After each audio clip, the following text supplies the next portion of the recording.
de l'enseignement supérieur privé, la dette que nous avons estimée à cette date est de 16 milliards.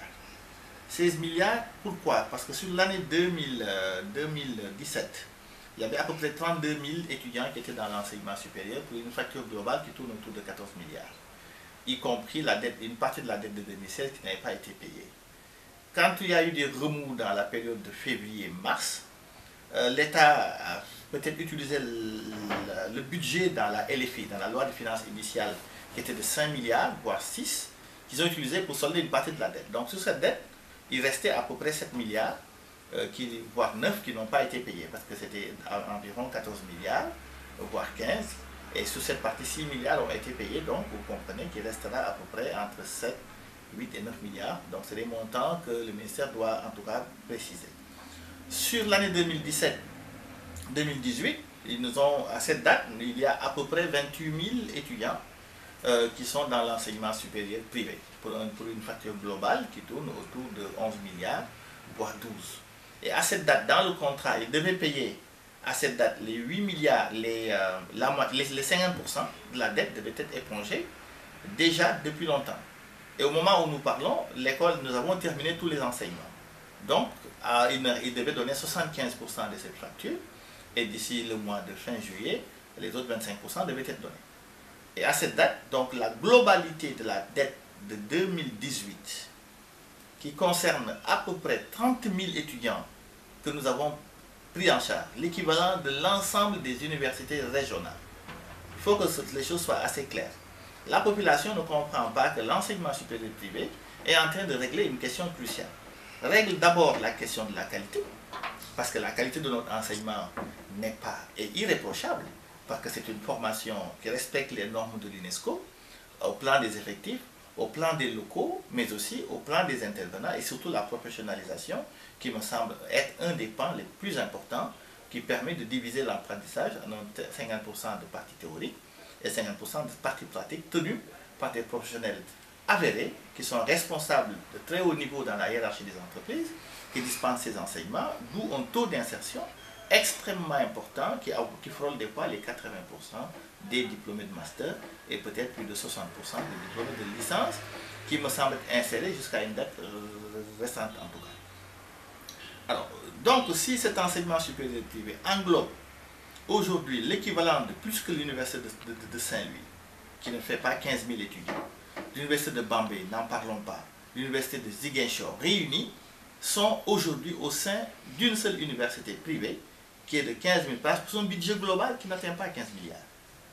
Mais dites-vous bien qu'agréger l'ensemble des besoins de ces universités, je ne dis pas qu'ils ne forment pas bien, mais nous sommes tous conscients que les 80% de leurs diplômés sont quasiment mal insérés. Peut-être que les réformes pourront changer quelque chose. Aujourd'hui, 30 000 étudiants, voire 40 000, sont dans nos universités privées pour un budget minimal, infinitésimal de 15 milliards, et ce budget n'arrive pas à être payé. Au moment où nous avons bouclé 2018, 2017 n'est pas payé, et ce n'est que 50% de la dette de 2017 qui a été avancée. Donc à cette date, nous réclamons à l'État 16 milliards qu'il doit nous payer impérativement dans le courant du mois de juin et juillet, sinon, en tout cas, je ne dis pas, ce n'est pas des menaces, mais nous ne pourrons pas continuer le travail parce que nous avaient promis dans le courant de mars qu'ils allaient éponger avec un décret présidentiel, mais nous avons constaté que c'était que du leurre et qu'à cette date, rien n'a été fait. Et à mon avis, il faut qu'on arrête de nous faire valser entre un ministère de l'enseignement supérieur et un ministère de l'enseignement des finances. Nous savons très bien que le problème est financier. Et si le problème est financier, ce n'est pas le ministère de l'enseignement supérieur qui doit le régler. C'est soit le ministère de l'économie et des finances, donc Amadou Ba, que j'interpelle, au lieu de renvoyer le problème au niveau des universités privées qui n'ont rien à voir avec la question. Et c'est dangereux de nous accuser que nous avons dans nos écoles des étudiants, je ne sais pas moi, l'enseignement supérieur privé vient de boucler ses 30 ans d'existence. L'école que je dirige a 20 ans. Nous n'avons jamais obtenu de subvention, nous n'avons jamais obtenu d'accompagnement de l'État et tous nos diplômés ont été entièrement insérés. Nous contribuons à recruter du personnel. Aujourd'hui, chacune de nos écoles a approximativement plus de 100 CDI qui y travaillent. Donc, sur le plan de l'emploi, nous sommes capables de régler une bonne partie de l'emploi des diplômés de l'enseignement supérieur, surtout au niveau doctoral. l'enseignement supérieur privé sénégalais s'engage à recruter quasiment la totalité des docteurs et des doctorants sortis des universités privées, des universités publiques, surtout dans le domaine des sciences et techniques et dans les domaines innovants de l'enseignement supérieur. Je ne parle pas des lettres, où il y a une petite saturation, mais dans les domaines de l'agrobusiness, de l'industrie, des mines, des mathématiques, de l'informatique, toutes ces questions-là, la quasi-totalité sont aujourd'hui recrutées dans nos universités. Je ne m'arrête pas seulement à ça, il y a aussi la question de notre apport sur l'économie. Nous payons beaucoup de fiscalité. Imaginez que le taux on nous traite comme une entreprise normale, aucune réduction de fiscalité. Aujourd'hui, si vous regardez notre fiscalité, nous payons de la TVA sur tous les produits que nous achetons, alors que nous ne facturons pas de TVA. Nous n'avons même pas la capacité de recouvrer la TVA que nous payons. Nous avons le même taux d'imposition et de fiscalisation de n'importe quelle structure d'entreprise. Au moment où rien que le tourisme bénéficie d'un taux d'apaisement, alors que nous sommes en train de dérouler une fonction régalienne de l'État.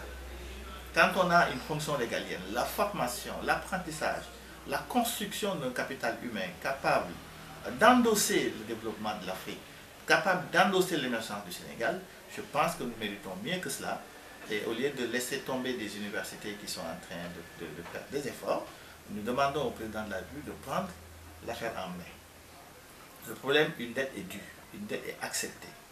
Cette dette n'est même pas la dette du BTP, parce que le BTP, je m'excuse, pourrait peut-être surfacturer.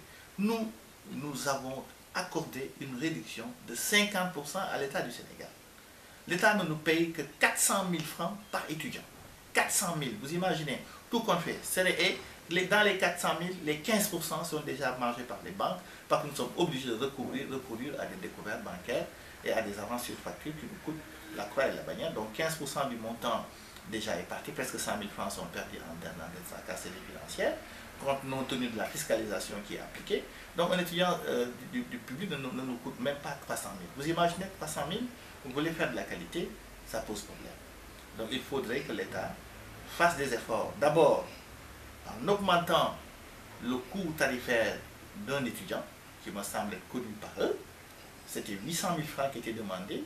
Un effort avait été fait de notre part à 600 000, là où les autres payent entre 1 million et 1,2 million, nous leur avions demandé 600 000. Pour accompagner le ministre de façon temporaire, nous avions accepté, vu ses efforts, vu en tout cas son engagement pour construire un enseignement supérieur, nous avions accepté de réduire le montant à peu près 400 000 de façon transitoire. Maintenant, quand l'État décide de ne plus le payer, ça pose un problème et ça amène des dédommagements.